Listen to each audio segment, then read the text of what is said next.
Welcome back. On November 8th, 2018, a downed power line sparked an inferno that wiped out the town of Paradise, California. Our Rick Quan recently traveled there to see how its recovery is going and if there are any lessons that Lahaina can learn from their experience.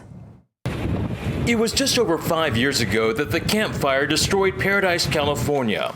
It burned around 11,000 homes and killed 85 people. Until the Lahaina disaster, it was the deadliest wildfire in modern U.S. history.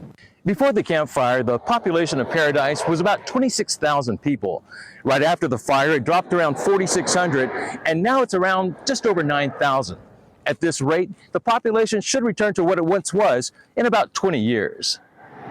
Driving on Skyway, the town's main thoroughfare, most visitors couldn't tell this was the scene of the state's deadliest fire ever.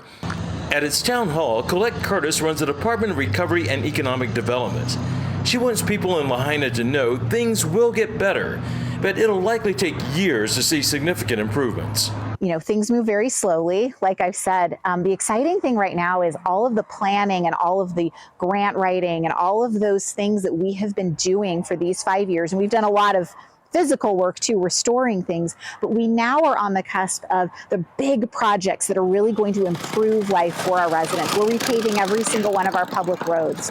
We are installing a sewer system. We just finished installing our sirens. So those projects that we have been planning and forming for these years are now coming to fruition, and it's really exciting. Curtis has been sharing her insights with Josiah Nishida, her counterpart with the newly formed Maui County Office of Recovery. Just kind of tell them the things that we maybe would have done differently if we went back to do it again and the things that really worked for us. We also shared information about our long-term recovery plan and really let them know that that is a great way to start recovery, to prioritize all of the many different things that are happening. How do you start? How do you organize that? You need a vision.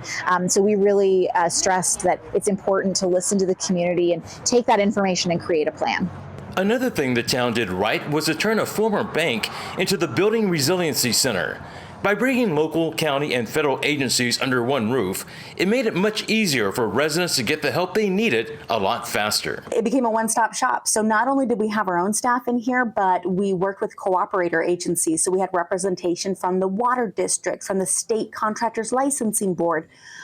Butte County also brought one of their permit technicians here as well, so that people who live above the town wouldn't have to drive all the way to the county seat. They could come to our facility as well. So if you came in here, we could get answers for you.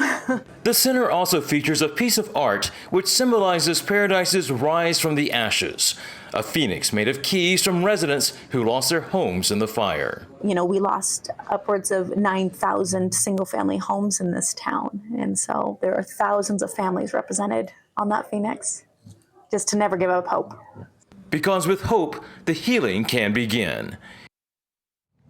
Now, our Rick Quan joins us now on set, and it seems Paradise is making some good progress. But, Rick, were there any mistakes that town officials made during the recovery process? Well, their biggest mistake was about a month after the fire. The town said the residents could return to their properties and set up living in campers or RVs, but they did not think about all that debris there being hazardous. So after FEMA found out, they said, no, these residents have to leave their properties and we have to clean up the site first or you're gonna lose like $1.7 billion in funding.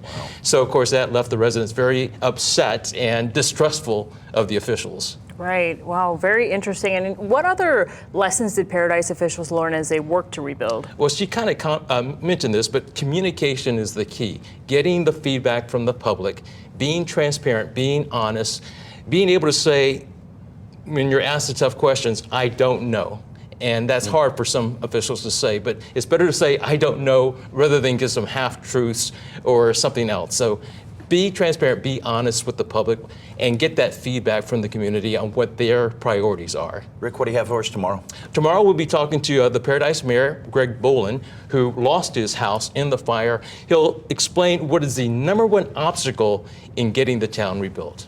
Well, we're really looking forward to that. It's very interesting to see the parallels and hopefully some takeaways there are that we can so learn. many parallels between Lahaina and Paradise. It's kind of weird, yeah. A little eerie, yeah. Yes. Well, Rick Quan joining us live in studio. Thanks so much.